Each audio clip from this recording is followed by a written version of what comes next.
Chapter 6 Cleopatra, Queen of Egypt. Arrival in Egypt. In 48 BCE, Julius Caesar sailed along the Nile River and arrived in Alexandria, Egypt, with a small group of soldiers. Caesar was looking for Pompey. He went to the king's palace. There he learned that Pompey was dead. The king of Egypt had trusted his advisors. They promised him that Caesar would be happy that Pompey was dead. They were wrong. Pompey was a Roman general. Caesar saw Pompey's murder as an insult to Rome. Cleopatra. While Caesar was still a guest at the palace, a servant entered carrying a large rolled-up rug. Caesar watched as the rug was unrolled. Cleopatra, the queen of Egypt, was hiding inside. Cleopatra begged Caesar to protect her from her brother, the king. She said the king and his advisors were planning to murder her.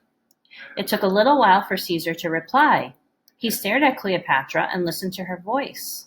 He would certainly protect her. He wanted to keep the beautiful queen near. Cleopatra stayed with Caesar. The king and his advisors were angry that Cleopatra had outsmarted them. They were also angry that Caesar agreed to protect Cleopatra. They ordered the Egyptian army to surround the palace. They thought this would make Caesar change his mind. Once again, they were wrong. Caesar ordered the Roman army in nearby Syria to march on Alexandria. Caesar killed the king's chief advisor. The Egyptian king fled from his own palace. When the Roman army arrived, Caesar took command. He easily defeated the Egyptian army. The king of Egypt died in battle. Cleopatra was very grateful to Caesar. She asked him to travel through Egypt with her. According to legend, they sailed up the Nile River on a royal barge. Caesar learned a lot about Cleopatra on this journey. Cleopatra was actually Greek, not Egyptian. Almost 300 years earlier, the Greek king Alexander the Great had conquered Egypt and built the great city of Alexandria.